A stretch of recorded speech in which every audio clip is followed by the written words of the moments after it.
Hello again, everyone. Welcome back to the Fandom Zone podcast. I'm one of your co-hosts, Charles Skaggs, back in the Fandom Zone once again, ready to talk our parts 4 and 5 of Crisis on Infinite Earths, the CW Arrowverse crossover. And I'm joined, of course, by my wonderful co-host, Jesse Jackson. How you doing, Jesse? I am great, Charles. Ready to kind of wrap this up. It's been a fun crossover we've been waiting for a long time, and so I'm really looking forward to talking to you about it. But we could not talk Crisis. No. Just you and I. No, because if you remember just a few episodes ago at episode 172, we were joined once again by our wonderful friend from Milan, Italy, joining us all the way thanks to the magic of the interwebs. Of course, you know him from the Whiskey and Cigarette Show and the wonderful Happiness and Darkness podcast, where both Jesse and I have been kind enough, or at least Nick was kind enough to invite us on there to talk comic book movies. So please welcome once again back to the Fandom Zone, DJ Nik. Hey guys, well, thank you so much for having me back. And yes, indeed, I'm. It's wonderful to be talking to you again. I believe it's the first time that we guys get to talk to each other in 2020. Yes, it is. So happy New Year. Yes, it is. Yes, happy New Year indeed. Yes. Exactly. Happy belated New Year, everybody. Yep. And yes, and thank you so much for wanting to have me on. It's wonderful to be here today. Welcome to the Roaring 20s, Nick. Yeah. Thank you. All right. So, here at our big episode 175, we are going to talk, of course, Crisis on Infinite Earths parts 4 and 5. The final two parts of the big 5-episode CW Arrowverse crossover that ended back in December with a nice little cliffhanger. And here we are finally a month later where we get to talk about it. And which, of course, took place with Arrow.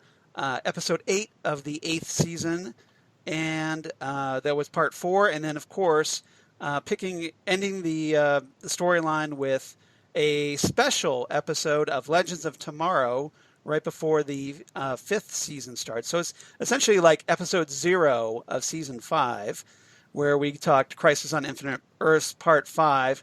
And before we get started, I want to kind of get everybody's general feel for these final two parts. Jesse, I kind of know your thoughts on this, but let's go with you first, and just kind of give us your general reaction to these final two chapters. So Charles and I have talked. We recorded we did a Doctor Who podcast, and I'd shared with him that I was a little disappointed in the episodes. I rewatched them today. Yes. Liked them a little bit more. Good. But still, I think that the last two episodes suffered, and they were not as good as the first three. Okay. Nick, how about you? What's your general take on the last two chapters? Well, it's interesting that Jesse said that, because I kind of feel the same way. It was a nice ending, but a little bit underwhelming at the same time. I mean, I think there were quite a few threads left bare, as it were. And I think, we had this great build up to something that seemed like it was going to be incredibly epic. And I think it fell slightly flat. I loved it. I enjoyed it. I'm not going to say I didn't enjoy it, but at the same time, I would have expected something a little bit more, seeing how positive the prelude was in the first 2 episodes were. Right. Yeah. I mean, I get where you guys are coming from. I totally feel that. For me personally, I think the final 2 parts suffered from having that month-long gap. I think it kind of like took away from the momentum, that gap. I get why they did it, because they kind of wanted to have that little bit of a cliffhanger. And, obviously if you read monthly comic books, you're kind of used to that, having to wait a month to find out what happens next. But I think the momentum suffered as a result. And I think the decision to end it with a Legends of Tomorrow episode, which, if you watch Legends of Tomorrow, that show can be slightly bonkers, shall we say. And so I don't think it quite ended on the note it would have had this been, say, Supergirl or The Flash for a final chapter. Yeah, I have a question, yes. Charles. Now, did that's my opinion. No, I think that's good. But was there one committee that wrote all 5 episodes, or did each writing staff write the individual episodes? Because, in fact, in my mind, they did not feel that different. So I did not. Just because it was a Legends episode, I didn't feel like it was a little different, except for the stupid, Bevo walking around. Oh, who hates Bebo? Come on. No, yeah. Come on. It's Bebo, man. Yeah. Well, it's not Bebo. like I'm, criticizing K9 anymore. No. Yeah, That's true. yeah. That's true. So, because then we would have to throw down. Yes, we would. We've established You that. wouldn't be alone, Charles. I'd back you up. Nobody. This is K9. And my wife Lori would just take you down in a heartbeat. She did. She will call you out for that. All right. Yeah. I wonder, was it well, if you notice, the same writers. Well, it was kind of the staff writers writing each episode. Now, supposedly there was a writers' room overseen by Mark Guggenheim, who was kind of like shepherding the event. Mm-hmm. But if you kind of notice, Arrow isn't exactly known for its writing, and especially in the later seasons, like after, say, season 3 onward. The writing has been, shall we say, pretty poor in a lot of times. Every so often we get a great episode, and I'm not going to discount that. But generally, the writing has been a little substandard. And I think Guggenheim has been part of that. And so he co-writes part 4, but Legends of Tomorrow, it's a show that... it's more quirky, it's offbeat, it doesn't take itself as seriously as the other Arrowverse shows. So consequently, and I think that was carried through, where you got with things like the giant Bebo, and we'll talk about that when we talk about the Legends episode, because we're going to break down each episode. But I think there was a little too much of that Legends feel. And I don't think it was nearly as epic as it could have been in the Legends chapter, in my opinion. Okay. Not that it was bad, but it could have been, I think, a lot better, in my opinion. And we'll talk about that. So we'll get everybody's take, because I'm sure everybody's got their own thoughts about this as we run this down. So so without any further ado, then, why don't we go ahead and start talking about Arrow, episode 8 of season 8. Crisis on Infinite Earths, Part 4, that aired, of course, on January 14th, 2020. Still trying to get used to saying 2020 in my podcasts. Written by, and this was, I thought was rather awesome, written by Marv Wolfman and Mark Guggenheim. Now, of course, Marv Wolfman, the writer of Crisis on Infinite Earths, plotting that, of course, with George Perez, and his artistic co-creator on that series. But how cool was it to have Crisis on Infinite Earths, Marv Wolfman, writing a chapter of the Crisis on Infinite Earths Arrowverse crossover? Pretty cool, I thought. I thought so. it was nice, and it was nice for that cameo. Yeah, we'll talk about that. I was looking for George, and but I'm focusing on the niceness of it. Not, I would have also liked to seen, George get a cameo. Yeah, I would have liked to have seen George Perez get a cameo as well. George has had some medical issues, if you're familiar with him at all these days. So I'm guessing that's probably why we didn't see him on screen. But I think so. So that probably makes sense. Yeah, so maybe he just didn't feel up to appearing or something. I'm sure he was asked. Yeah, I would have been very surprised because I know he and Marv get along. So I don't think there's any bad blood there, as far as I know, anyway. No, not at all. So that's probably why, my guess. Anyway, so this episode directed by Glenn Winter, who's directed a lot of the big budget episodes for the Arrowverse, and this one, obviously, where you have Oliver as the Spectre throwing down with the Anti-Monitor, no exception, and I'd love to get everybody's thoughts about this. So, gentlemen, let's start with Nick first. Nick, what any initial thoughts about part 4 before I start throwing out some topics to talk about? I think of these two last two episodes, I think this was the better one for sure. I do have some nitpicks on this, which I'm sure we will discuss. But all in all, if I were to compare, these last two episodes, this was the better of the two halves. Yeah, I agree with that. And Jesse, how about you? Any initial thoughts about this one? Part 4? Yeah, I think it's slightly better. I think the ending of number 5 kind of helps bring it up a little bit. Right. So and it is a big episode because we get the death of a major character in this episode. I mean, how many more times are we gonna have Oliver die? Well, presumably this will be it because there's only 2 more episodes of Arrow. You know what I'm saying? We've had the big death in episode 1. Right. And now we're having a second death. And I'm supposed to, you can only go to the well so many times. I think that's one of the reasons why I'm like, that's you're cheating. Yeah. All right. If we were supposed to be sad that he died, then why are we now, he's come back as a Spectre, now he's died again.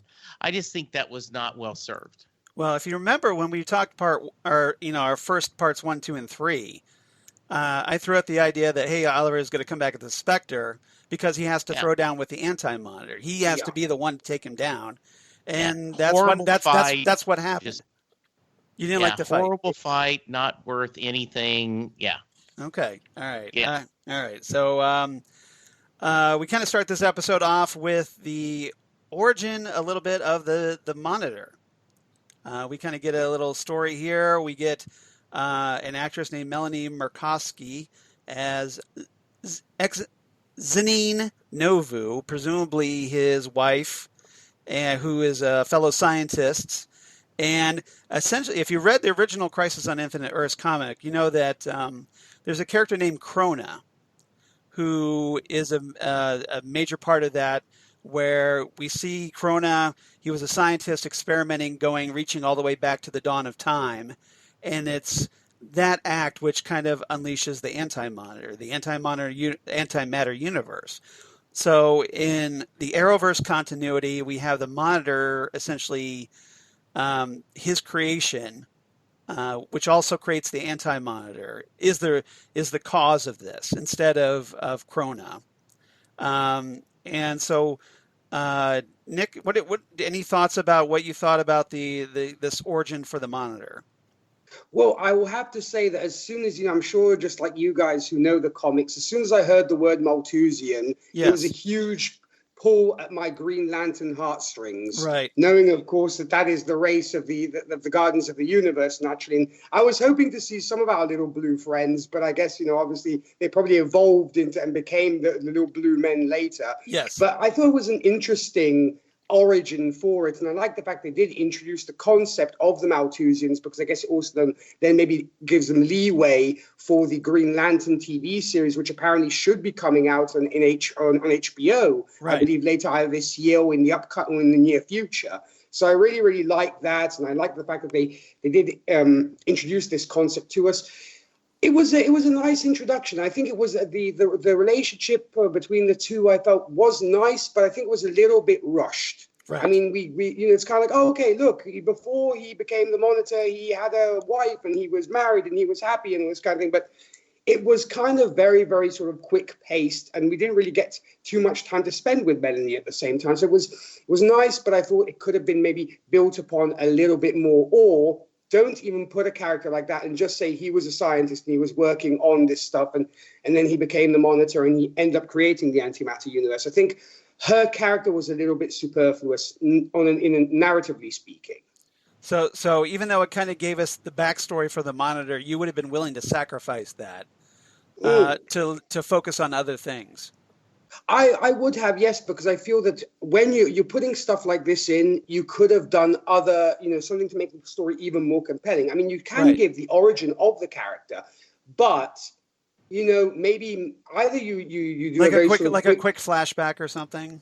Exactly. There was this guy and he was exploring and space and stuff, and he happened to open the gateway. He was at the dawn of time and he ended up opening gateway to the antimatter universe and thus creating the anti-Monitor. Something kind of more snappy to get us to where we are, because I'm sure everybody, we've been waiting like a month for this new episode. Right. And so I think we definitely want to get to the good stuff as soon as possible.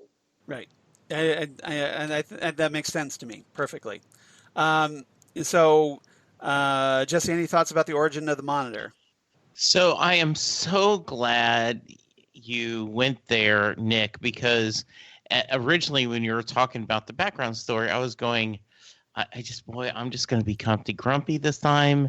But you kind of got in that. I didn't care. We didn't need that. I feel like it was a waste of time. It was like, oh, we have to give this origin because it's important in the comic. No, it's not. We don't need to know that. Okay, there's a problem with time. We don't have to have the reason. I just feel like it was. Well, do you think they would have got crap from fans if they hadn't included it? They're going to get crap no matter what they do, exactly. Charles. That's true. Exactly. That's true. And so and just that's true. And that's what it feels like. Well, we're going to do this just because we know we're going to get crap that no one, explained to that. Because, I would have rather. I mean, take that 6 minutes, and I timed it. I was watching it, and I went, okay. I can see Jesse with his stopwatch going. No. On the DVR, it shows how far it is. Yes. And you go, I would have rather that 5 or 6 minutes showing other worlds that were back. At the very end of this episode, we get seeing what the worlds. They left it very unclear on what exists in the multiverse and what doesn't. Yeah. Why are all these that doesn't happen planets until part scene? 5, but yeah. That doesn't happen. I guess so. Yeah, I've got the notes. No, because the end of part 4 is when you see all the different worlds. Right? At the very end of 4, you see all the different worlds. That's part 5. Okay. Trust me on this. That's kind of how they end things, by showing you the different worlds. Yeah, okay. This is true. Yeah. All right. Okay. So, but it doesn't matter. Neither here nor there. So, yeah, that I get your point. I get it. And so it's just, it's one of those things that could have been time spent better on other things, is what both of you are saying. I think. Yeah, I think so. Okay, and that's fair. I think that's a fair point. All right. Now, were you okay with it? Did you feel like you needed that? Because I feel like you liked these 2 episodes a lot more than I did. Yeah. Well, and that's good. I'm really glad you did. You and I have talked about this. Right. You and I are never going to be unhappy that someone really loved something. Yes. That doesn't affect us. So if you liked it more, I'm so happy for you. Okay. Well, yeah. I mean, I enjoyed it because, I kind of take into the consideration, well, okay, it's the TV version. It's the CW TV version of Crisis. It's not going to be perfect. It's not going to be like I want it to be. And I guess I kind of give it a little more slack as a result. But I guess so. I didn't need it to be perfect, and I didn't need it. I just needed it to be better than it was. I needed it to be good. Okay. And not, and I just don't feel like it was good. Okay. All right. Yeah. That's fair. You're perfectly entitled to your opinion. Yeah. All right. So we catch up with our Paragons who were kind of left hanging out at Vanishing Point as the cliffhanger of part 3. And essentially they're kind of spinning their wheels.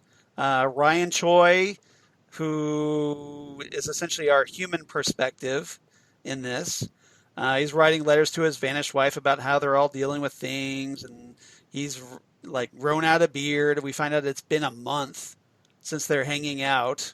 I got to wonder who's been doing their laundry, because they've been wearing the same costumes for a month, apparently.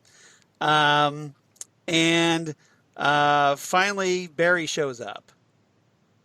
And apparently apparently he's been gone for months, but for him it was like seconds. And because he kept trying to go into the Speed Force with no luck. And so we're kind of left, they're still spinning their wheels a little bit. And finally, Oliver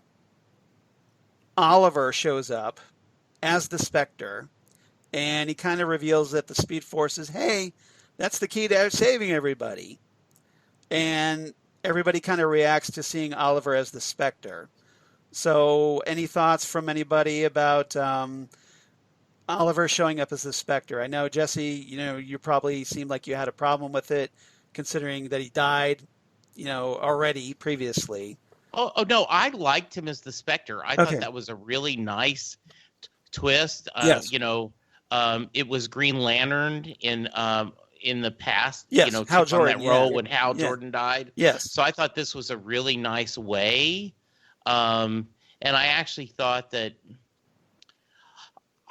what you should do is keep him alive and then have him either die or continue to be the Spectre in the next 2 episodes of Arrow that we're going to see. I don't think they needed to wrap this up the way they did in Crisis.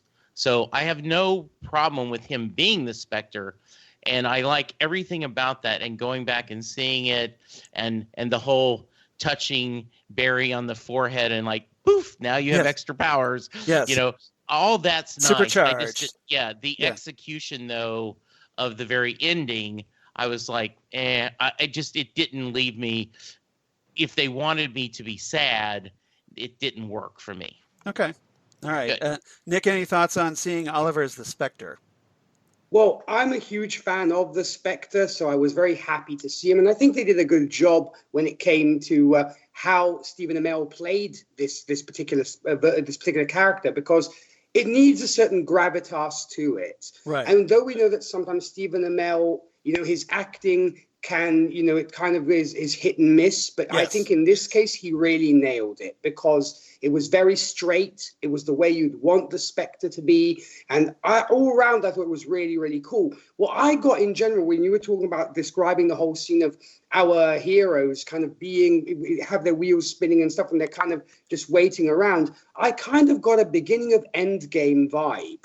Okay. As in, the world's kind of being... it's like the aftermath of what has just happened, and everybody's super depressed and stuff. And I think there are a lot of similarities between this and Endgame, especially the role that Stephen Amell and Oliver plays in this, because just like Tony Stark, he then ends up committing the ultimate sacrifice to save to save everybody. So I think there was a little bit of that. I'm not saying necessarily that they were trying to in any way copy what was happening in Endgame, but I had that probably bias having Endgame still on my mind. But other than that, I love the atmosphere, and I love big fan of the Spectre. What about you, Charles? Did you like it? Yeah, I mean, I always loved the Spectre. I thought he's been a very cool character. He was co-created by Jerry Siegel, who co-created Superman. So, it's a character that's been around a long, long time.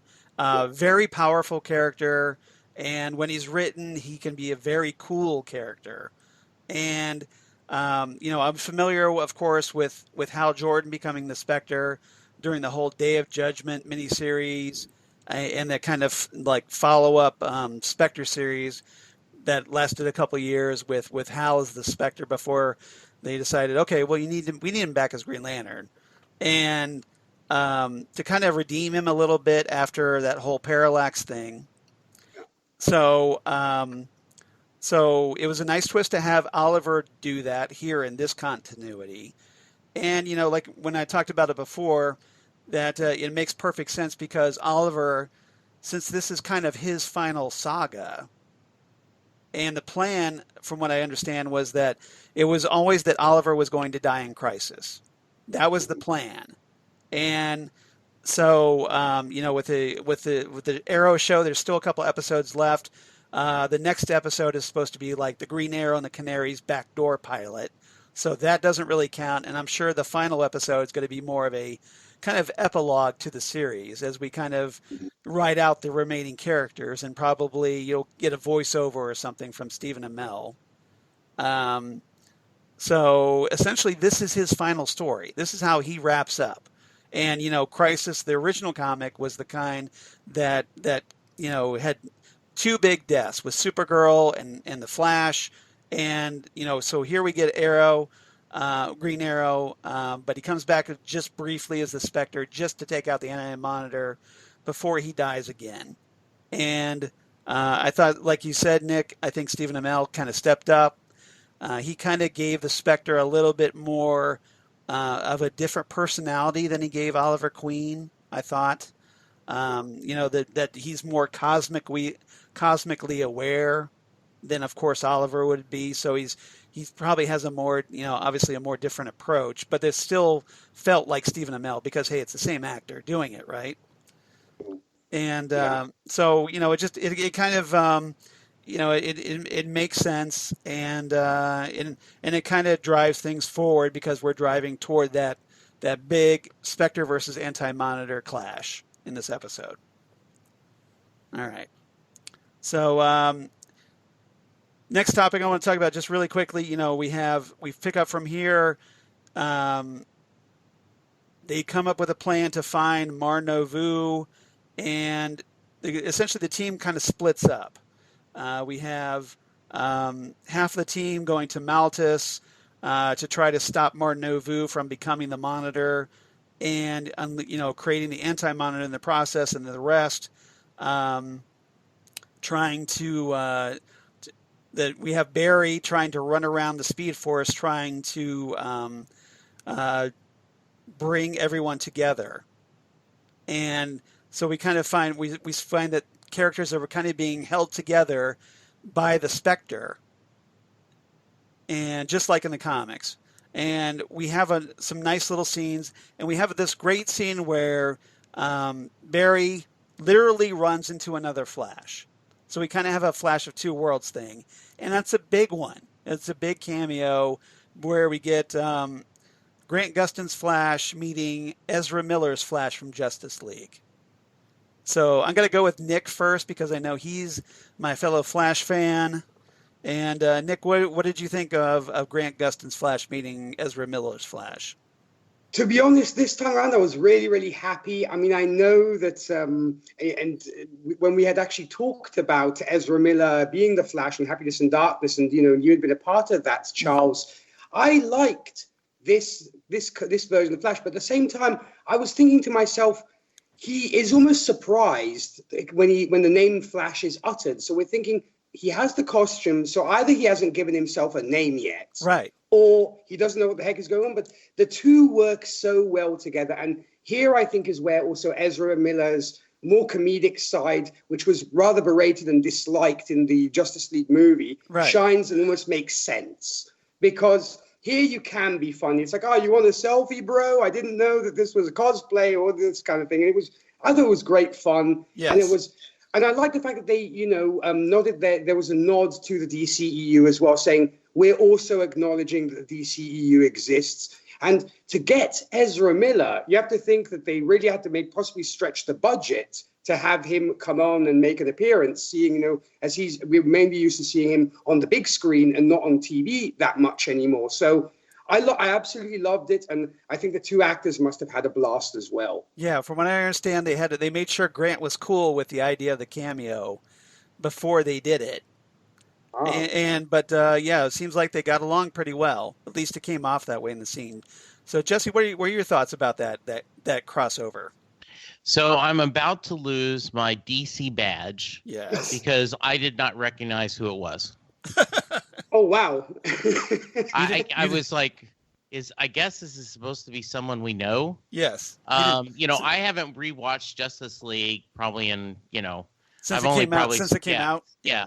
So it You've didn't. removed it from your mind. No. I mean, I didn't dislike Deleted. it. So I didn't recognize him. It wasn't until afterwards when I was reading it, everyone was talking about, oh, that was the coolest cameo ever, and I'm like, oh, really? That's who it was. And so, when I watched it again today, did you appreciate it now more the second time? I just didn't. I mean, I guess it's cool that the DC universe and films is met the TV, but it just is too. It's too meta. It just doesn't. I mean, I don't know. I think it would have worked better maybe when we were doing the other cameos, like in the first 3 episodes. Right. So I was not impressed at all. It isn't something that I went, oh, that's so slick. It was like, okay, I guess that was nice. And I also, this is going to sound horrible. Yeah. I mean, how big of a actor is this guy? I mean, he's played the Flash in the JLA, but I mean, it isn't like it's, and also the Fantastic Beast movie. Fantastic Beasts, he's had quite a few movies, Yeah. But yeah, I mean, he's not a huge name, but it's kind of nice that this is the first real crossover between the DCEU and anything else, really. And I thought this had to be like an act of God at Warner Brothers to make this happen. And so if it's from someone who's been watching this stuff, it feels like a big, at least to me, it feels like a big deal. Once again, I am thrilled. It's a big deal to you guys. That makes me very happy. Yeah. Well, and I like the fact that, there was a fun little, and that's one of my quotes, where, you've got the 2 Flashes comparing their costumes. And I thought that was fun, especially it's kind of like a little bit of a dig on Ezra's Flash costume being this clunky armor compared to Grant's comfy costume, and I thought that was rather fun. So I'm glad I appreciate that Ezra was willing to do it. I'm glad that Grant was willing to do it, and it's just a fun little nod for fans, I thought. Good. All right. So we catch up. Supergirl finds Lex, and who's apparently reveals to her, hey, surprise, I've been working on this universal domination plan, and I've got powers because, hey, I'm awesome. And there's a nice little throwdown, very quick. And then we have Barry still working around his way, looking for people. He shows up, he kind of crosses into the Elseworlds crossover for a little bit. Which was kind of nice because he's there at a scene that he didn't have a part in that one. And that was kind of nice, watching, Superman catch Lois and all that. And so that was good. Any thoughts about, the various, any thoughts about the various little Speed Force, reminding everybody, catching up with the way things are in this kind of Spectreverse? So I'm going to bring up something that I hope doesn't come across as jerky. Okay. But too late, maybe. There's an encouraging sign. Historically, yes. When we discuss shows, yes, you do not go through the plot by plot. You go through themes. Yes. Because there are themes to discuss. Yes. There are no themes in this episode. There is no topics. So you're having to go plot by plot, which I think is the reason why this is not a good episode. It has not got enough depth for us to talk about an overall theme. Instead, you're having to kind of go through the stories. And I think that's a sign of why this is weak. Okay. Well, I think because there's just so many characters and so many things going on. Okay. And maybe that's your choice. Yeah. I mean, that's the way I think I had to approach it. I mean, cool. we could break this down into like, okay. No. You're leading us. I'm just saying that's that. Like I said, I went into this wanting to love it, and it's just meh. It's not Okay. bad. I mean, Right. it's certainly it's not Gods and Monsters, you know. Oh my! It's Yes. just Oh it's, my! You mean Love and yeah, Monsters? Love and Yes. Monsters. Yes. So Yeah. Exactly. Mhm. All right. All right. Continue on, Charles. On Doctor Who. Okay. Now I'm afraid to continue on. All Not at right. all. As I go trepidatiously into the good night. Let's see. So we kind of get the Spectre giving everybody a pep talk, and this leads us, of course, to the big battle. So Oliver versus, Oliver, Spectre, whatever you want to call him, versus the Anti-Monitor. Anybody, any thoughts about that big battle? Okay, well, the battle for reality itself.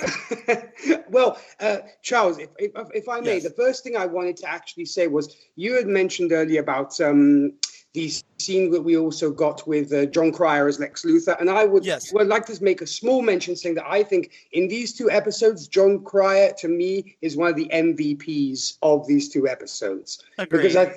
Because I think he's fantastic. He really is a great Lex Luthor. Bear in mind, I'm fresh off Batman v Superman, so Jesse Eisenberg's Lex Luthor. So it was actually wonderful to see this kind of Lex Luthor, because I've had my problems with Jesse Eisenberg. That's another story. But you and everybody else. Exactly. But John Cryer, I think, is definitely the MVP in these two episodes. When it came to the battle, 2 words, too brief. That's what I think was my problem with it, in the sense I thought that the Anti-Monitor was dispatched too easily. Granted, even in the comics, he gets defeated and then he comes back. So I figured that was what they were going to do with this series too. But it just seemed too quick for it to happen. As soon as the battle happened, I was so excited, seeing Supergirl flying off, the Flash rushing everywhere, saying, this is what I would like to someday see in a Justice League film. This is how a battle should be. But the battle between the Spectre and the Anti-Monitor, it was good, but as I said, it was way too quick. And also, what's with people just staring and making something happen and seeing nothing that we understand what is going on? Like, let's put our powers together, kind of thing. And they're just standing in the line, staring, and something happens. They're like, huh, what was that? I stare at stuff, but that doesn't happen to me. So that was my big gripe with it. But other than that, was fun. But like I said, I think it was just too brief. I have a feeling Jesse has things to say about this too. I'm sure he does. Go for it. Yeah, I didn't think it was that impressive. We're fighting. It looks like bad spirits from, Harry Potter's world. What did they call? Well, the shadow demons. Yeah, what did they call and those, the mentors? The mentors. Yeah. I just wasn't impressed with it. But those are from the Crisis comic book. Yeah. So once again, boy, if we don't put them, our fans are going to be unhappy. Well, if you're going to adapt Crisis. Yeah, I wasn't impressed with it. And I did think it was funny. I hadn't thought of this till Nick said it, but yes, all our heroes stood on a hillside and sang, I'd like to buy the world a Coke and teach it, or teach the world to sing. There's a timely reference. Yes. They're all just like, we're all going to think positive thoughts, even the most evil of super villains. Yes. That was a good line where he says, so that's what it feels like to be a hero. Yeah. It was just, I'm going to hush up now and let you guys talk, because I'm just going to keep going, meh. Yeah. Okay. Well, thanks to Mr. Excitement there for that. All right. All right. I get it. I think that battle, I agree, that could have been a lot better. I think if you're going to take anything away, you should have taken away from early on in the episode where the heroes are doing, like Nick said, and I thought that was a very good, astute observation, doing that whole end game reset where we're all kind of mopey, we're feeling hopeless, and I think I would have taken at least a good 5 minutes away from that and redirected it toward this fight. Now, maybe by this point the budget was starting to run out. I don't know. So maybe they kind of had to rush through this a little bit, but I think it would have been to have more impact. And I think, again, this is Guggenheim. I have problems with his writing. If we've talked about when Karen Lindsay and I were doing the Phantom Zone podcast, we used to go talk about many an Arrow episode that could have been executed better, and this is probably one of those that could have been executed better. But ultimately, we get the result that we were looking for. It opens up, and essentially what we have is a DC rebirth, and which is something that should be familiar to a lot of modern fans. And the universe gets reborn, and Oliver, in the process, is the spark for that, and he gives his life to kind of jumpstart the new DC Arrowverse universe, multiverse, and dies at last one final time, and he dies in an Arrow episode. So instead of dying in, say, Batwoman, or that he did before, so he's actually finally so it's a payoff to the Arrow viewers. And Jesse raises his hand because I was speaking of you, or you getting married when it's not your when you're right. Thank you. Episode. Yes. Huh? Thank you. I'm remembering you, Charles. Yeah. I remember. I was very frustrated with that. Yes, you were. Yes, I was. No, I It's like, why can't Barry and Iris get married in their own Flash episode? Why? Yes. It is without Felicity jumping all over it. Yes. Yeah, I do think that's it is nice that they're going to give him an ending. And like I said, I wasn't overly emotional with it, though I do like it. But it does seem, I am glad they talk about it, and I think it's in the next episode where the Arrow crew are all upset they weren't there at the ending. Yeah, they find out what happens, and we'll talk about that. Yeah, and I think that was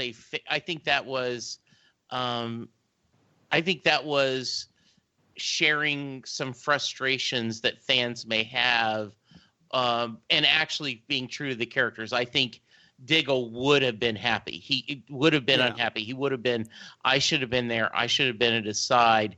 Even if I didn't make a difference, my brother shouldn't have to die alone. So we'll talk about that next episode. But it was, but he helped save the day, and and that's cool.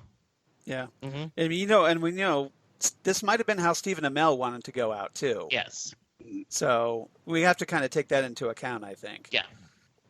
Because as far as they know, he wasn't unhappy with the way his character died. Yeah. At least there hasn't been any reports yet that he was unhappy. All right. Anything else about this part 4 from anybody? The only thing I'm going to say is that maybe Osric Chow's character could have been used a little bit better, because he really seemed like he didn't know what the heck he was doing there. And I was like, what are you doing here, man? I mean, they gave him more to do in the next episode, but this one, it just made no sense to have him here, to be honest. Yeah, it's like they didn't know what to do with him. Yeah. This, again, Guggenheim and maybe Wolfman, I don't know, but yeah, I didn't know what to do with him in this for this episode at least. All right, favorite quotes. Anybody got any favorite quotes they'd like to share on part 4? I have a couple. Okay, go for it. One of them that I thought was very funny is Ryan saying, "Lex pulled a Luther on us." That was good. Yeah, go ahead. Any other? Oh, all right. I've got one. Obviously, I had to do this one. The big exchange between the DC Extended Universe Flash and the Arrowverse Flash, where they're comparing their costumes. And let's see, I'll just, for the sake of to make it a little easier, I'll just say the Miller Flash says, "I like your outfit. It seems comfy." And the Gustin Flash replies, "Yours is pretty cool." And Miller Flash says, "Smooth," like he's starting to touch and caress it, and like he's caressing a car or something. And then Gustin's Flash says, "Yeah," he's looking over at Miller's costume and at the armor. He's like, "Yeah, it seems safe." Like, so they keep kind of comparing, like admiring the others, and then finally Miller says, "Yeah, yours is breathable. It's breathable." Yes. So I thought that was rather cute because they're kind of doing this at the same time. So it's a little hard for me to do that. But this kind of back and forth, and it was kind of nice to see the two Barrys interacting. That never gets old to me. No, I thought that was really well done. I agree. Especially when I knew who it was. I was like, yeah, that was great. Another good Nick one. Oh, go ahead. Go ahead, another one is, and I actually, I thought Ryan had some good lines, and considering how chaotic and how full the cast is, I thought he did pretty well. But he's doing the narration, and narcissist, sociopath, narcissist. Evil genius. Narcissist. There are a lot of ways to describe Lex Luthor, and then you hear Lex Luthor out loud, idiot. Why couldn't I be trapped at the edge of eternity with someone possessing more than 200 IG points? And Ryan goes, but I find douchebag to be the most descriptive. I like that one a lot. That was good. Nick, any quotes you'd like to share? Well, I did mention John Cryer earlier being the MVP, and he has some wonderful lines, I think, in this one. Case in point, the brave and the bold and the bald, I think was great. Yes, that was good. I love that.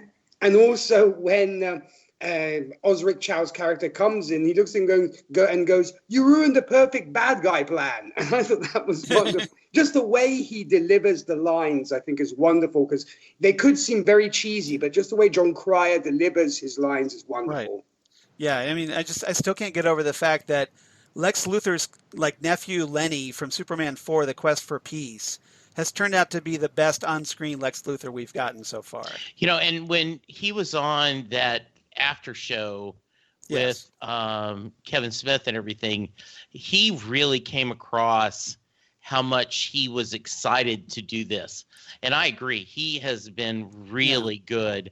And I'm hoping he probably wanted to redeem himself for Lenny. I've got one more. Go for it. And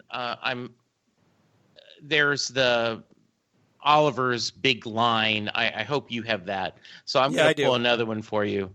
But once again, Ryan, I don't know about hope, but you're definitely the paragon of pep talks and Supergirl years of practice. One of the things I love about this series and this episode, or just period, is the optimism they show with Supergirl. And that's it's very true to the spirit of Superman and Supergirl comics. So I really like that. Yeah, I think so. I'm going to end with a Oliver Queen quote. If nobody else has any others they want to share, but Oliver says, "Dying is easy. The dead are at peace. The real heroes are the ones who have to keep going." That's a great quote. And I thought that was a great quote. Yeah, I did too. And I loved how they reset that well at the done. end. Yes. Yeah, as Oliver is actually dying. Yeah. All right. So Charles, we're gonna shift things up. I'm gonna let you give your rating first. Okay. I'm gonna give this one, and I'm probably being very generous by the sound of it. I'm giving this one 8.5 out of 10 green arrows. Lovely. In honor of Oliver Queen. Good. All right, Nick. I'm going to give this a 6.5 out of 10 anti-monitors. Oh, okay. Wow. Yeah. I thought my 7 out of 10 pages of the Book of Destiny was going to be the low score. So, it's okay. Nick's he's European, so European judges are always tougher. It's the Russian judge you always have to look out for. Yes, absolutely. Yes. I also wanted to say, though, my 0.5 is given to the fact that I don't know if it's just me, but the tune that Lex whistles, isn't that the same tune that Lex Luthor whistles in The Quest for Peace? Yes. It is. Yeah, then I wasn't the only one who caught it then. Okay. Very sly joke. Yes, yeah. I did catch that. Yes. All right. Okay, so let's move on. Legends of Tomorrow, episode 0 of season 5, Crisis on Infinite Earths, part 5, which also aired on January 14th, 2020. written by Ketu Shimizu and Uba Mohammed, directed by Gregory Smith. And this one, we have a few guests. We've got, of course, Marv Wolfman as himself, and which was in a great cameo. We have to talk about that. Cress Williams as Black Lightning, Raina Hardesty as Weather Witch, Raul Herrera as Sargon the Sorcerer, and, of course, Benjamin Diskin doing the voice of Bebo. Bebo want hugs. All right. So, any general thoughts about the final chapter of Crisis? Go ahead, Jesse. Oh, okay. Yeah, go for it. I like this one better. Okay. Partly because of the ending. Yes. There is nothing. That was just a cool ending. I like kind of how everything's set up, and the whole the legends did not get a lot to do, but when they had them and kind of their aware joking about crossovers was funny. You know, the whole, oh, did they kidnap you? That's what they do. And, you know, like, and Kate's like, yeah, I was the newbie last time. You know, it was just, this was, I thought, a better episode. And maybe because they weren't trying to do necessarily the battle to end all battles or stuff. This one I just thought was a little better. Yeah, that's fair. Nick, any general thoughts about this episode before we get talking in a little more detail? Well, just to give a very briefly, I did not like this episode as much as I liked the first one, and I will, and you know, I'm sure we'll then go further into detail about it.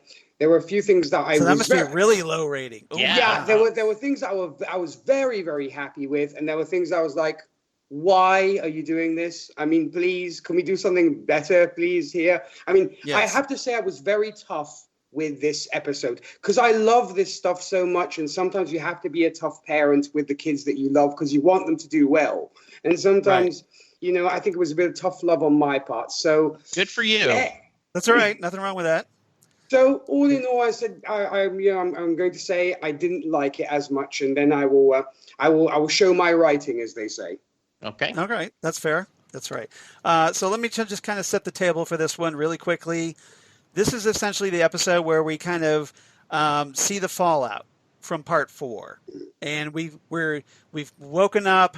It's a brand new Earth, and as we find out through the course of this episode, we're not on Earth 1 anymore. We're on Earth Prime, and just like a lot of us had predicted before Crisis started, Crisis was going to be used as the way to kind of merge the Arrowverse Earths so that the key characters would be on the same Earth, so they wouldn't have to do any like dimension hopping or, you know, using Vibe or something to interact with one another. They're all on the same Earth, and every city, you know, like you've got National City now on the same Earth, you've got Freeland now on the same Earth, and we kind of pick up with that and the fallout from that, because this new Earth, things are a little different.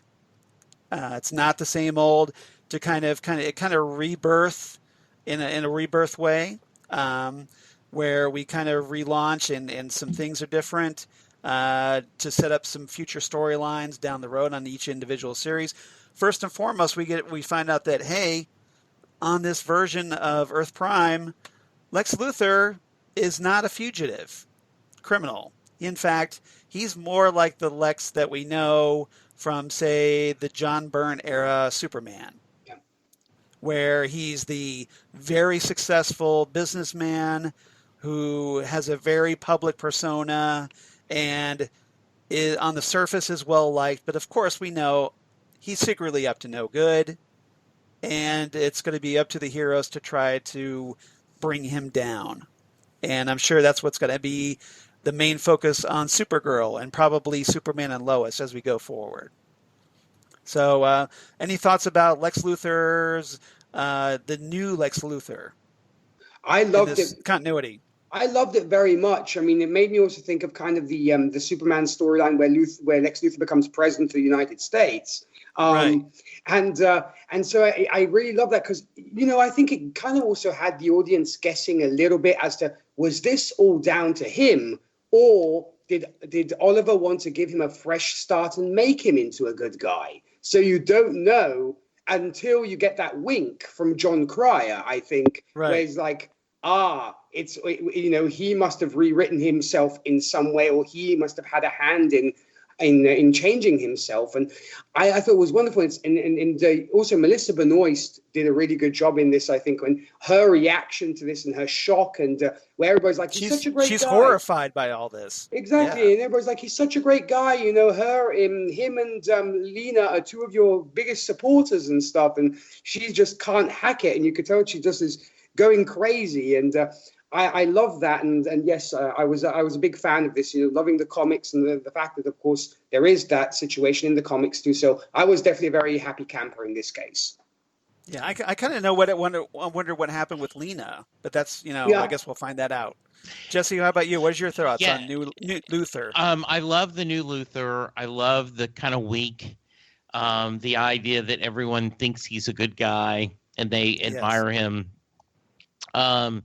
And that, Kara remembers that, no, I am very curious to see what they're going to do, because one of the big storylines in Supergirl this season has been Lena being unhappy, with them. So I think that is something I'm looking forward to seeing. But yeah, I mean, I agree with you, Nick.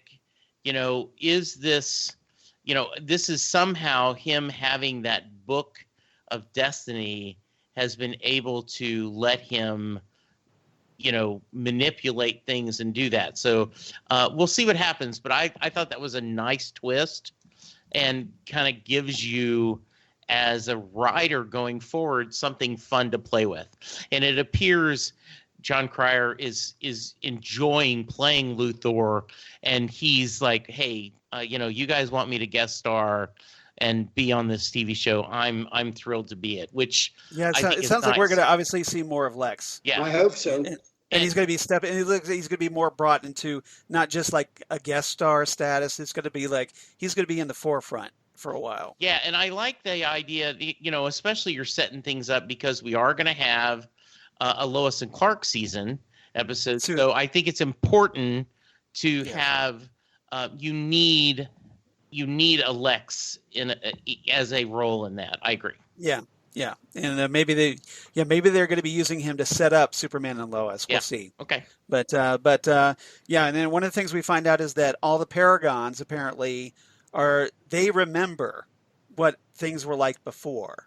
Yeah. And that includes Lex, because he was one of the Paragons. Yeah. And so Lex remembers what the Earth, the multiverse before. And I'm sure he's going to be using that to his advantage somehow. Yes, absolutely. And we'll see. All right. Next, we get this wonderful cameo by Marv Wolfman as a guy who just comes up to, as Supergirl and the Flash learn that, hey, we live on the same Earth now. And, he shows up as this autograph hunter, and that was a fun little cameo, I thought. Any thoughts about Marv Wolfman's cameo? Because it kind of had a purpose, at least to let everybody let them know that they're on the same Earth now. Yeah, I thought it was I thought how perfect that the writer of the original Crisis, and so much of this mythos has been based on a lot of his work. One of the icons of modern DC writing, it was great to see him. And as a longtime new Teen Titan fan, right. I also thought, and this is just for you and I, Charles, yes. Leah would have been going, "You're burnt out. You suck." She would have been yelling at the TV because she was not a Marv Wolfman. Yes. Yeah. Unfortunately, our late friend Leah Dizio.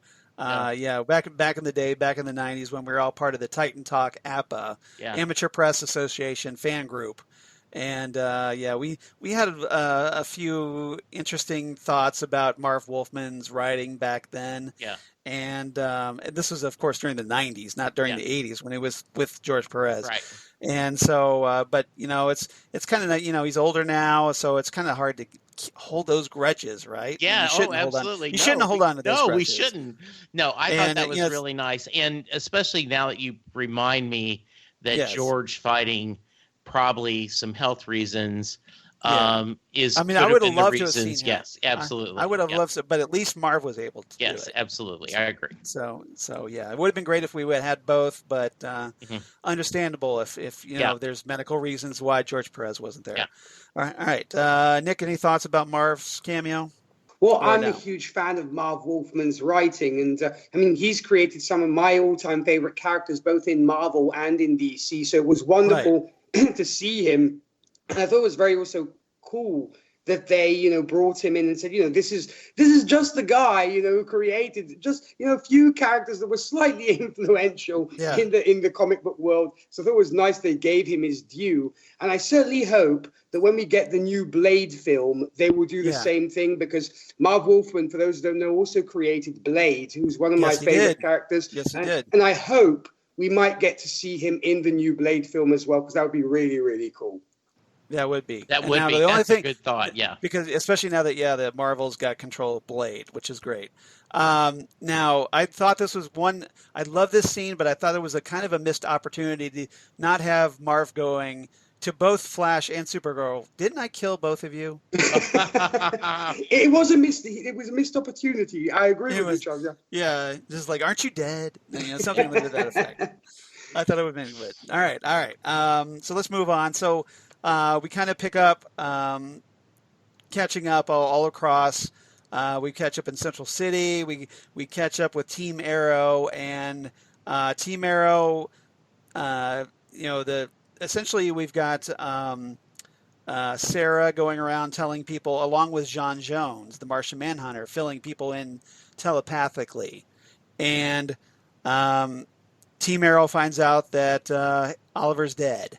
And Diggle especially does not take it very well. So what did everybody make of that? Jesse, you want to go first on this? Yeah, the repercussions, felt more like an Arrow episode than a Legends of Tomorrow. And so I'm sure we will get more in the next two episodes of Arrow discussions. But I thought, despite me not being emotionally moved by Oliver's death, I still like how they talked about it and they reached it. And Diggle has been such a great character from my perspective, from the very beginning when he was Oliver's bodyguard, and how they figured it out and how they've worked together. And when once it started with one, then there were two, and then with the Felicity. I was a little sad that the real world intertwined, and the actress who plays Felicity has already left the show, so we didn't get.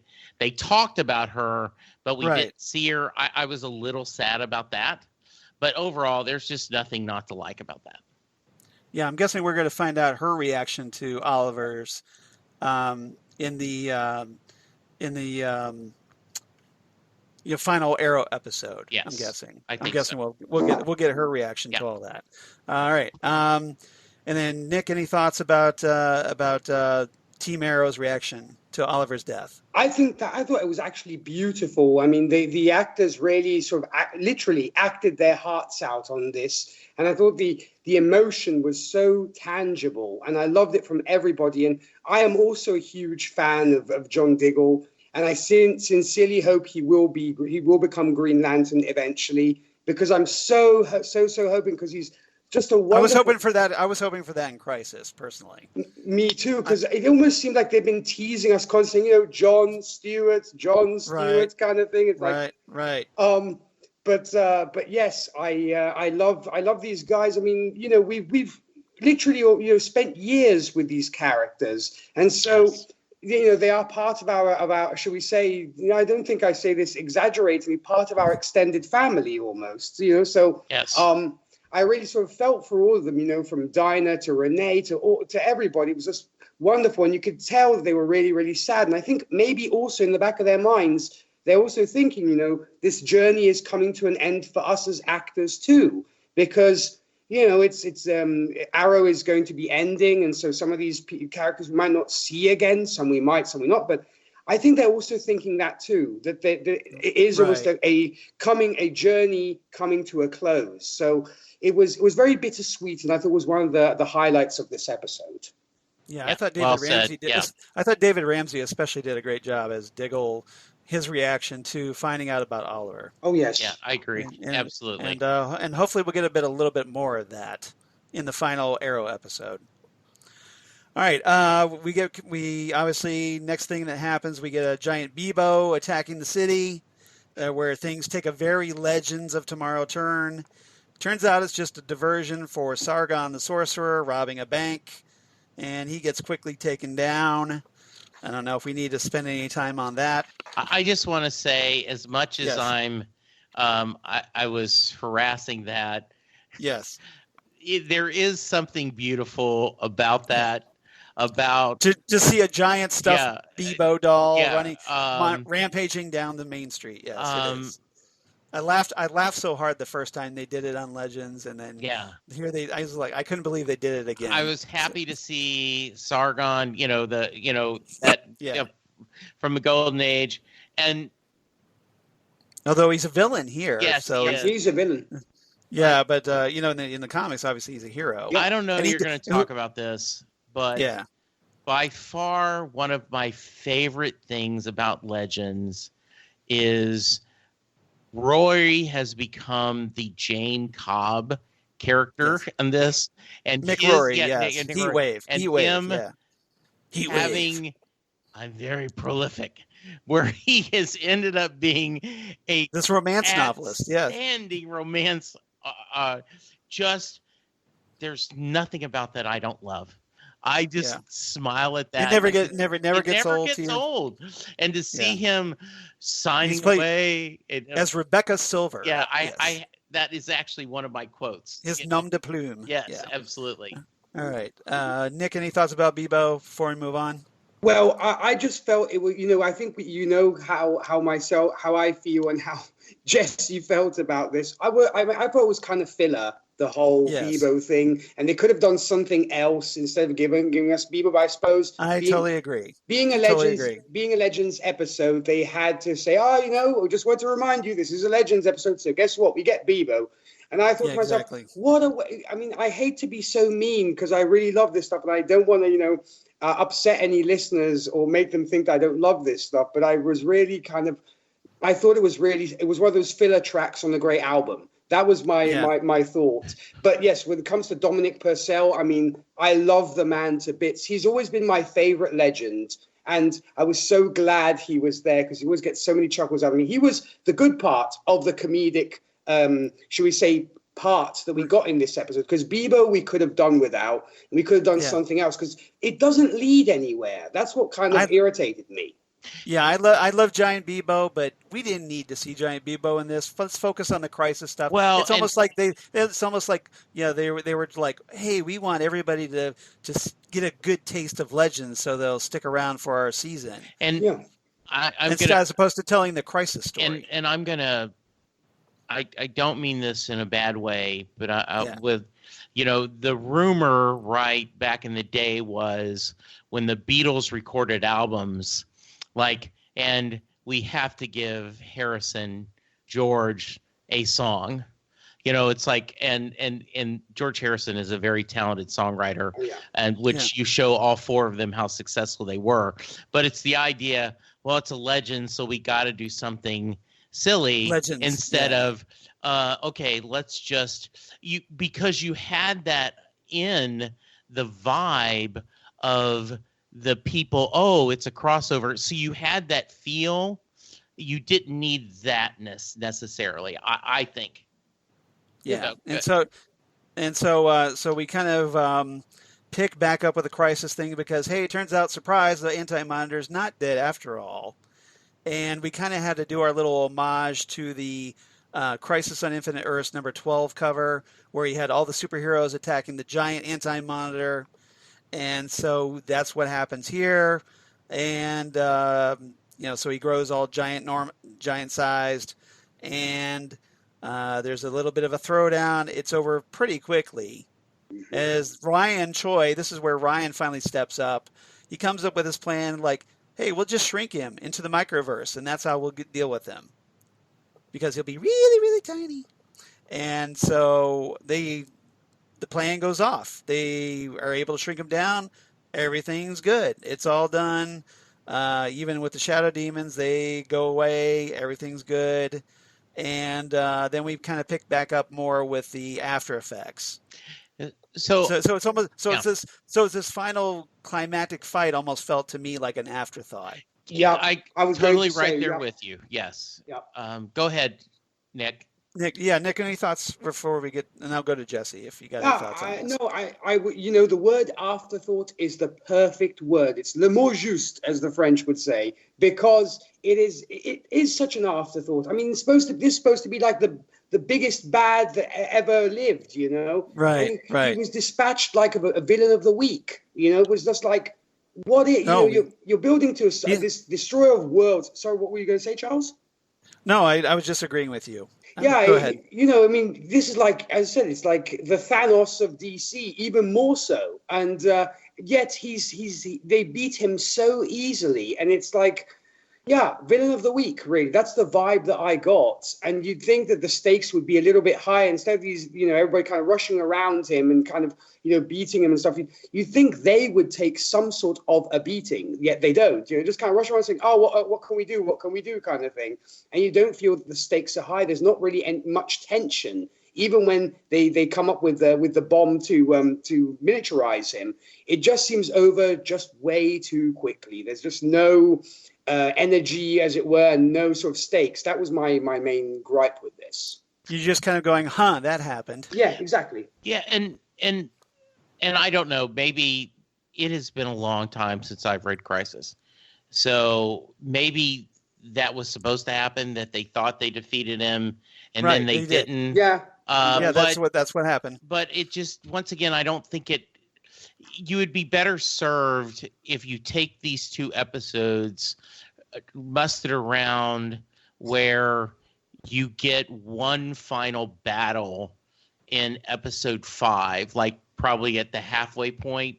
You get this massive battle, you defeat him, you do the shrink ray. I mean, who doesn't love Barry going, okay, here's the instructions, you get like this? Yeah, that was great. Yeah, that was great. And then, okay, we've done that, defeat him, and then do your wrap up. So I agree with you guys, though. I just don't think it was that.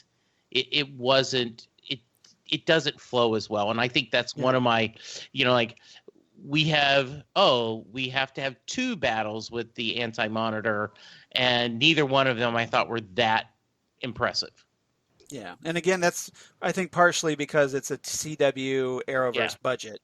Right. But so the ambition kind of exceeds the production capabilities a little bit.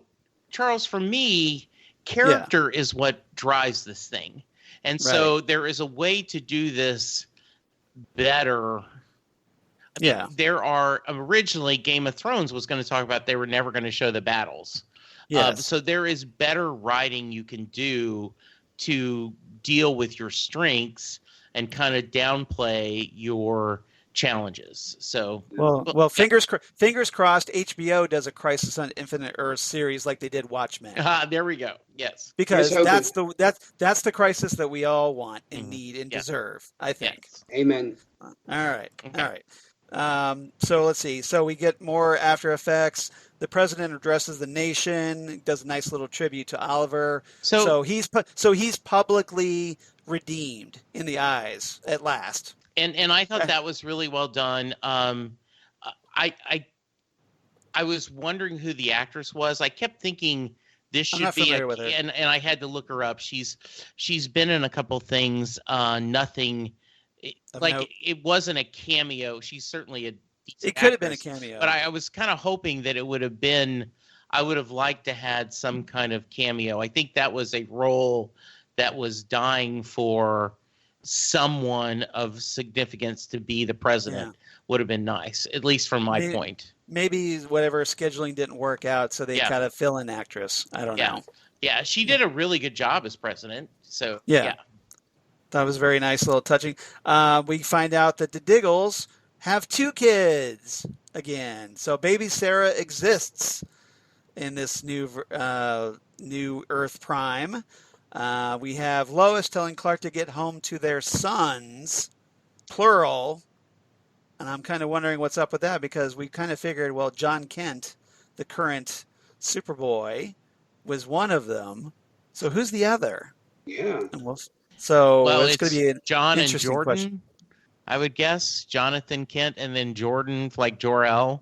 So maybe we'll find out. We'll find out. Yes, I wonder. So we have Super Sons. Which I'm happy about. And my mind goes to, how does that do that?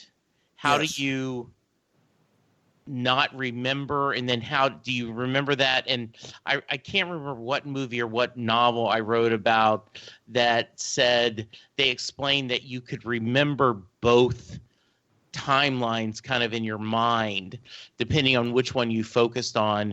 And then sooner or later, you just get used to the current storyline. Yeah. So John will always remember now that he has the 2 children, that Kal-El will remember they've got the 2 sons. And so I'm excited. Well, because they weren't part of they weren't one of the Paragons. So as far as they're concerned, this is the way things have always been. So then why did... Because I think that was an error. Yeah, okay. It was. Yeah. That Lois telling Superman and him seeming surprised by that. Yeah. Okay. I think that was an error because he wasn't one of the Paragons, remember? Okay. Exactly. So maybe that was like some of the rewrites. They didn't catch that. Okay. I'm guessing. Okay, fair enough. All right. And then we finally get this big, nice little voiceover from Oliver, where he's introducing and explaining the new multiverse. And this is where we get to see all the new Earths. And so we kind of focus, and I'll do the rundown here. So we focus on Earth 2, which is where Stargirl and the JSA are. So we have the Justice Society on Earth 2 at long last. So they fixed that problem. And that's obviously going to be explored on the Stargirl series that's coming up. So there's not much to add, but I just want to fanboy a minute. How cool was it to see the long shot of the different, the Justice Society characters, right? Very well, we're going to see them on Stargirl too. Yeah, so. But how cool was that? It was like, yeah. It's like you may not be excited about Stargirl, but it's got the JSA in it. I'm excited about Stargirl. I think that gives me a reason to be excited because I'm a big JSA fan. Yes. We find out that Titans are on Earth 9, so which is they kind of established that in Part 1, but now they kind of reestablished it. Apparently, the Green Lanterns are now on Earth 12 because we got a shot of Oa.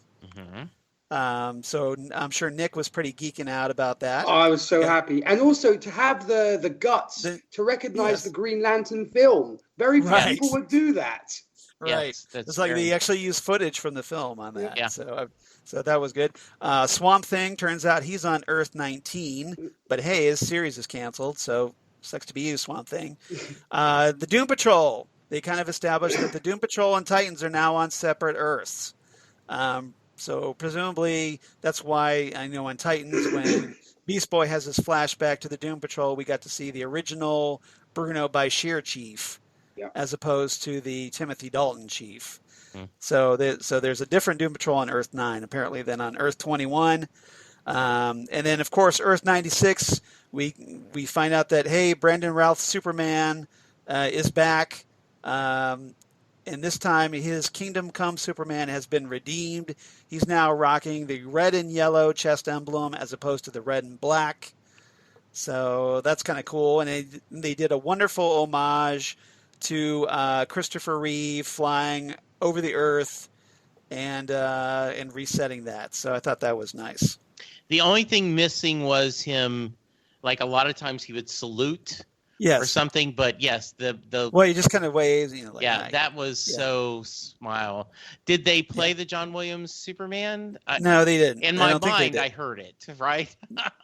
Maybe they did a little bit. I don't know. No, I think it was the main theme of Superman Returns. Okay. Yeah, that makes sense. That's perfect. Yeah. Well, because that Superman Returns did they reused the Williams score for that. So all right, and of course we find out Earth 1 is now Earth Prime, and on Earth Prime the heroes get together in a very familiar hangar and say their final goodbye to Oliver.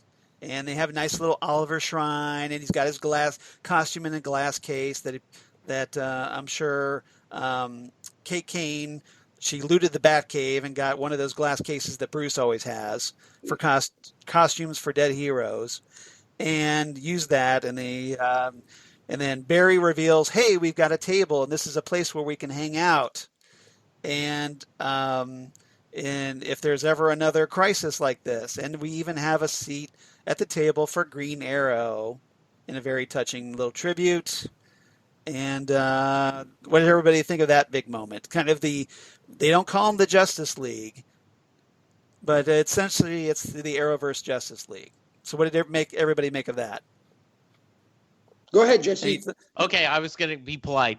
I loved it, Charles. I mean, all 5 hours are worth all the things I'm unhappy with to get that payoff.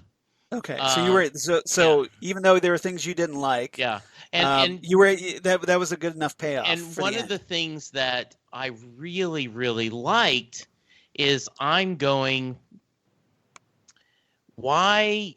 This is the first time I watched it. I'm going, why are they setting this tribute in this old abandoned warehouse?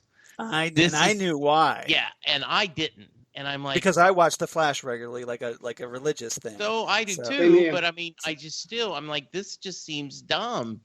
And then to have Chris Williams, just his. Chris Williams, Black Lightning. He didn't get to do much during Crisis. No.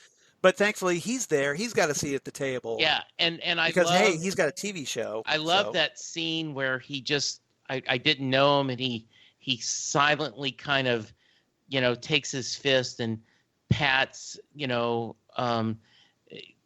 Barry on the shoulder like, man, I got you, man, I got you. Yeah. And then the whole how often could this happen? Like, more than you think. And, Kate going, I was the rookie last time. And to see all of them have their chairs with their emblems and they're all included. And Sarah is there. And you're like, okay, everyone has a place. And Superman is just smiling and thrilled. It just is a great. So we have both Superman and Supergirl in this Justice League. Yeah, and I just loved it. I was so happy with it. I've gushed enough. Nick, how about you? What is your thoughts on this great big moment? Well, I have a lot to say about this. Before I do, what I really want to say was I have a feeling that they decided to cast Eileen Pedd as the president because it was a tie to Smallville, because she was Lana Lang's stepmother in Smallville. So I think that's why they chose her as the president. Oh, okay, good. Because probably in absence of Tom Welling and the other Smallville ties, I think they wanted someone from Smallville, so they went with, I suppose, Lana Lang's adoptive, or should we say, stepmother. Okay, good. Interesting. That said, I love this scene so much. This is the scene that I think redeemed the episode for me, because I think it was kind of the moment we were almost all waiting for, is to kind of, get everybody together, have them sitting at the table, seeing all your heroes, side by side kind of thing was just beautiful. And heck, I've got to get myself one of those chairs because they look gorgeous and actually look pretty comfy too. So I think I might actually, if they ever sell them, I might actually end up making one because they're just beautiful. I thought it was such a wonderful, heartwarming scene. So absolutely love this to bits. All right. And I thought it was great. It's obviously this big moment It's kind of nice. It would have been nice if they had said, okay, we're going to call ourselves the Justice League or something, or at least they should have said, hey, we need a name maybe, but hopefully we'll get that at some point. If not, we don't, but it was cool to see them there, and I was glad that we got to see characters like with White Canary gets a seat at the table, even though she's usually traveling across time with the Legends, and it was great having Black Lightning there, and it was just this great moment. And then they go to the exterior, and of course it looks a lot because that Star Labs facility.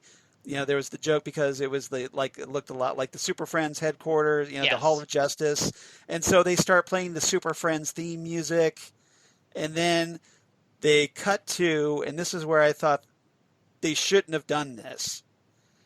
They do this little nod to setting the table up, revealing that, I hear something. What is that in the roof or whatever? And they hint that, it's Gleek. Yeah, the blue monkey. And I'm thinking, why did you end with that? Yeah. Why didn't you just end with the table and just pull back from that, or end with the exterior and then have this dramatic buildup and end there? But no, because this is a Legends episode, we have to make it wacky.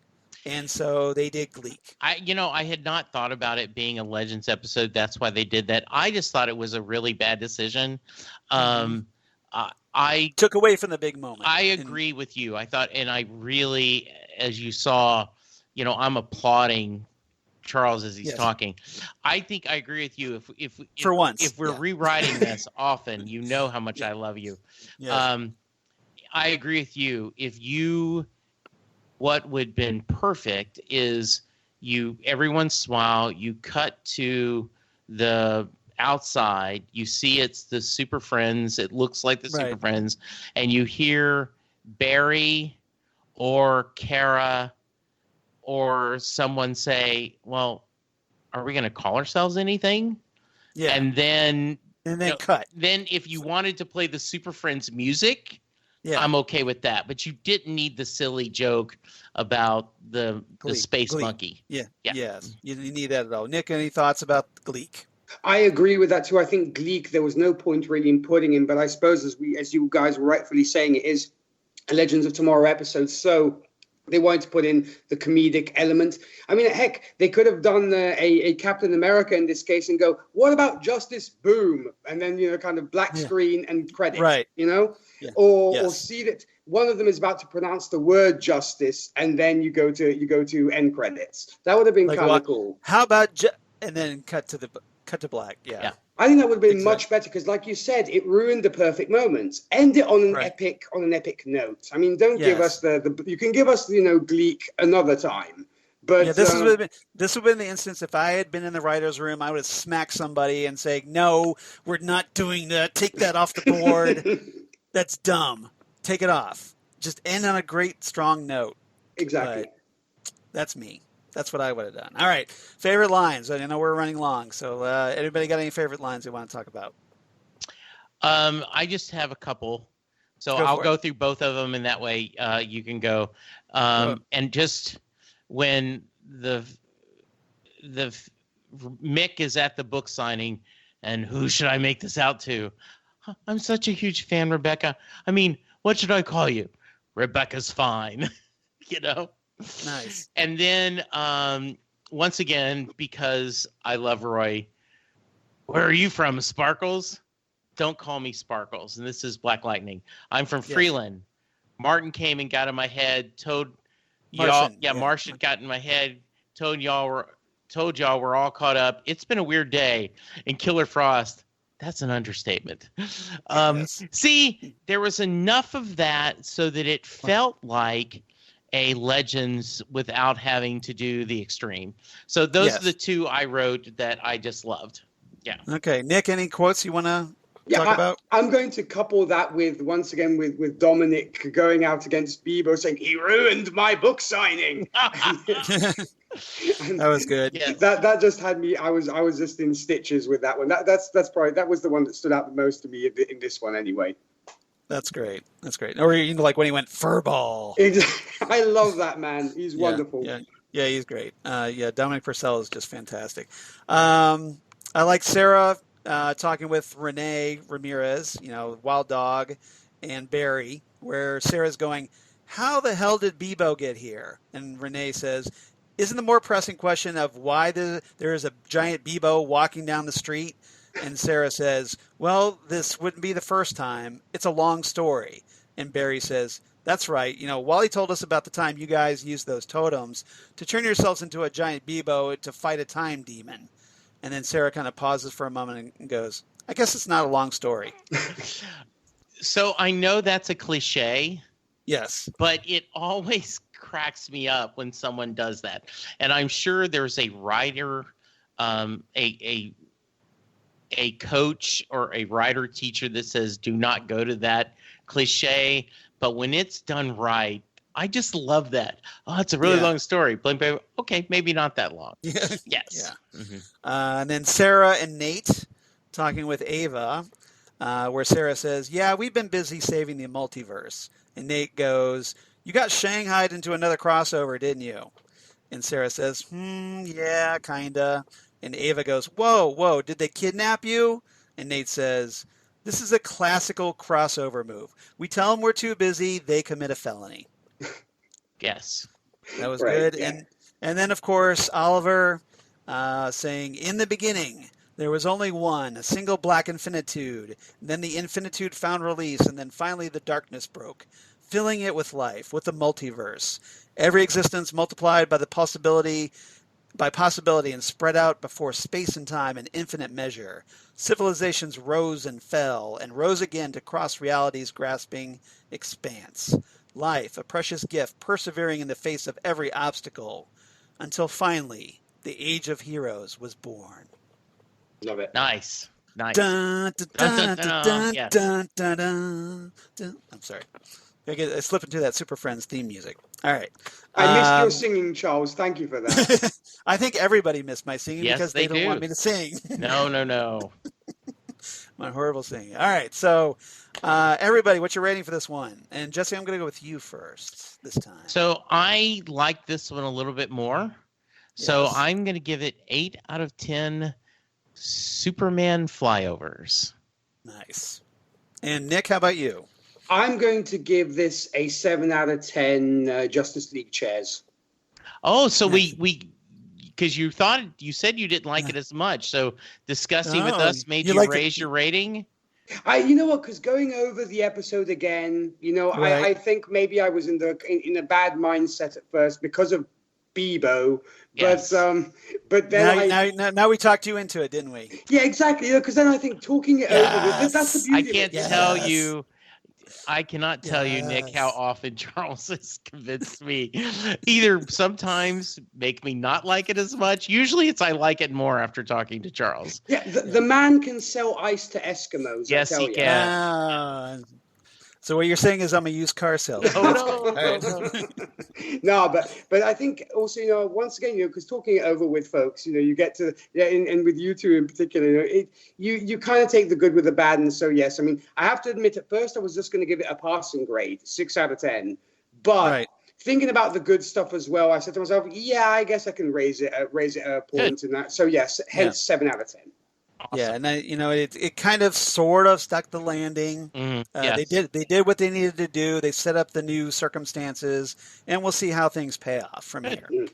All right, how about you? And I give it 8 out of 10 new Earths in the multiverse. Nice. So we have a brand new multiverse, and we'll see where it goes from here. Good. So, all right. So. Phantom Zone fan mail, of course, we don't have any because, hey, we've been kind of off and doing other stuff.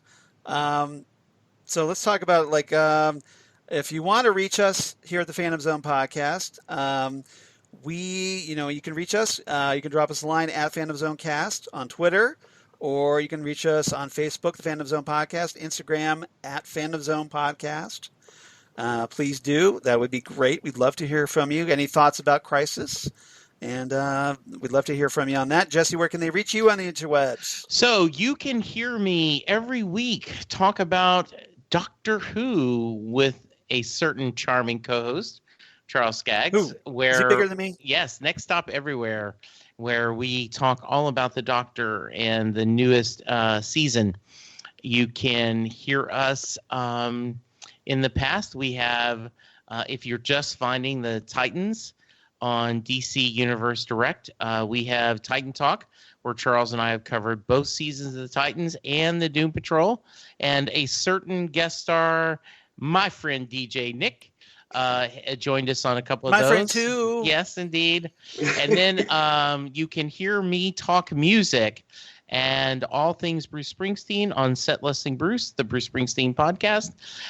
You can find me on Twitter at Jesse Jackson DFW.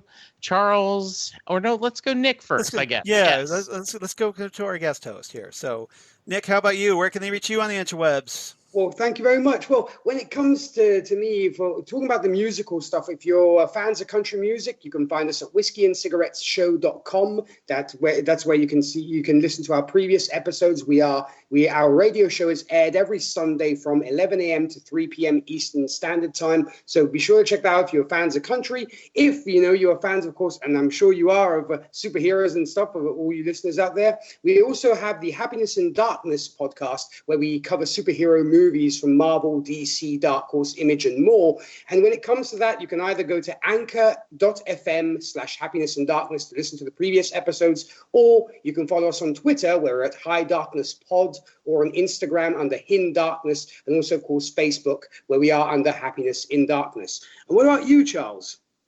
Well, obviously, everybody definitely check out Happiness in Darkness, especially since Jesse and I tend to show up there from time to time, like our upcoming Avengers discussion that we're doing on this coming week.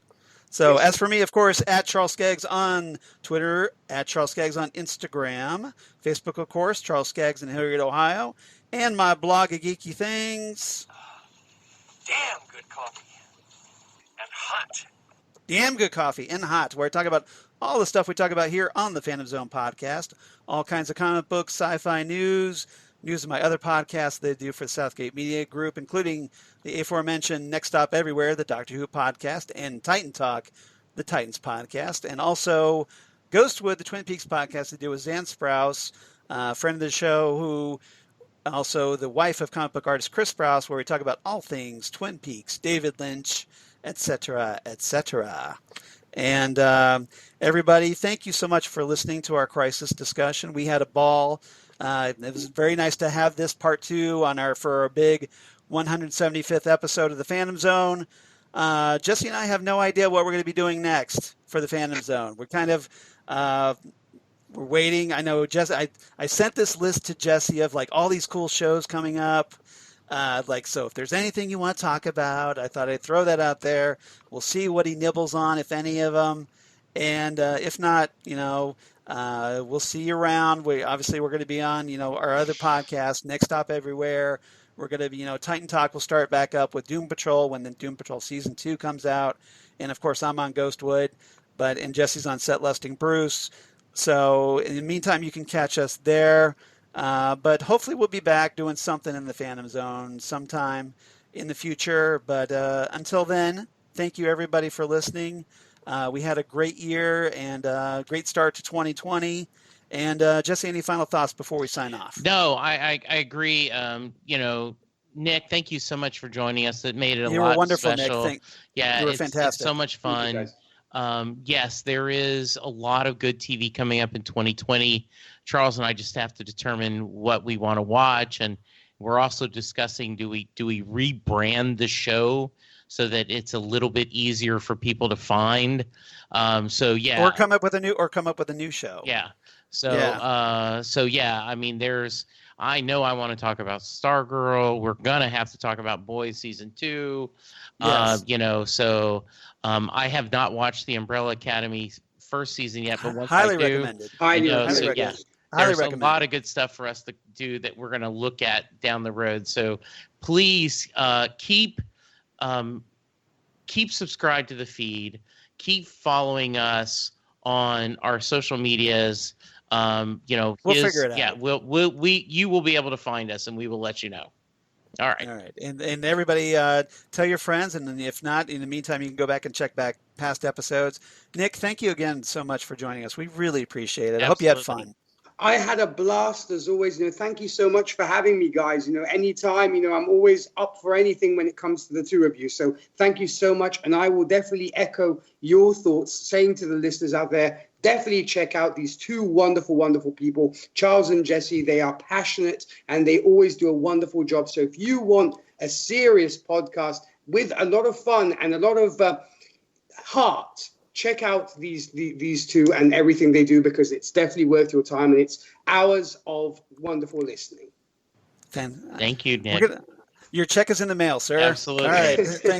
Thank you again, everybody, for listening, and we'll see you next time, whenever that is, right here on the Phantom Zone podcast. Goodbye, everybody. Bye.